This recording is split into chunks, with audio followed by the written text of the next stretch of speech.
Now to refit the piston connecting rod in a Range Rover Sport and Land Rover Discovery 3/4 air compressor. After you've fitted the whirring and your new seal, you now need to fit this connecting rod back into the housing. So rotate the crank web to a position where you can slide the piston head through the housing. Sometimes it may be better if you take the piston whirring off the piston connecting rod while you do this. You can get your T25 Torx tool and tighten the bolt just slightly.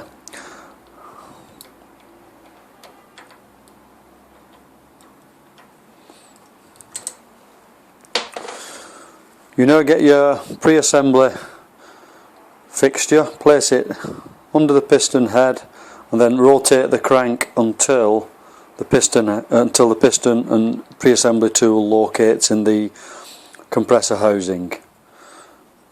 You actually have to position it obviously in the opposite direction for tightening the bolt.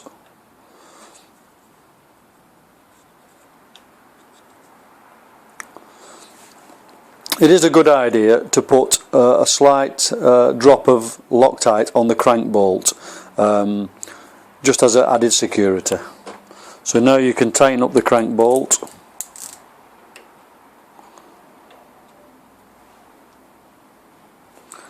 That's the crank bolt tightened. You can now remove the block of wood. You can rotate the crank and remove the pre-assembly fixture. Make sure all the components are clean. You can refit your whirring by just placing it over the piston like that.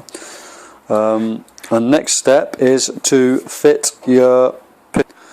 So the next step now is to place the piston liner, which is the chamfered end, over the piston seal and whirring, making sure that the whirring does not become dislodged out of its position. Should slide into the liner quite easily.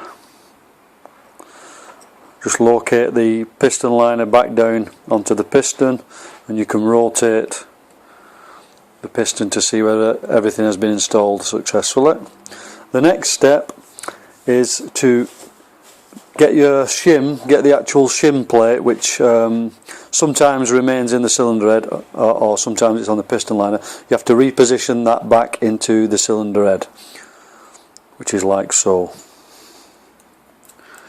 You can then lower down the cylinder head into its position, and as I mentioned earlier, put all the cylinder head bolts back in the correct order.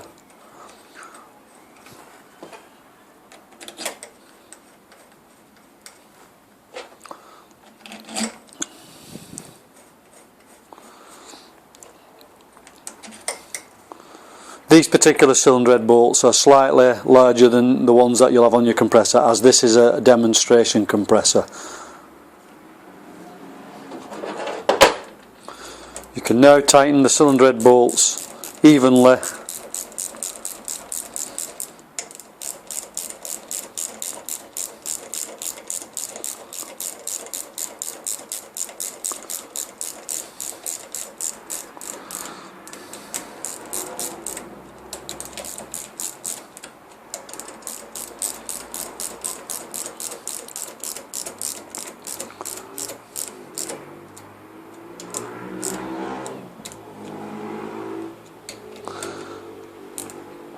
It's now time to refit your faceplate, but before you do that, clean this face up and place a slight smear of translucent silicone sealant.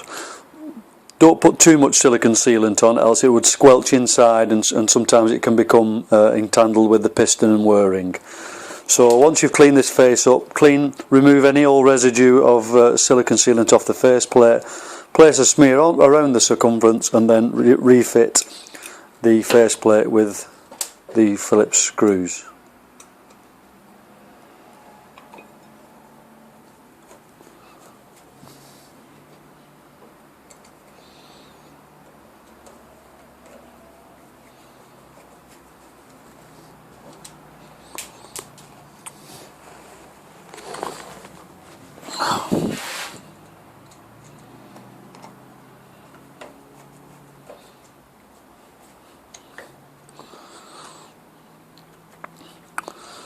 The piston connecting rod now is assembled correctly.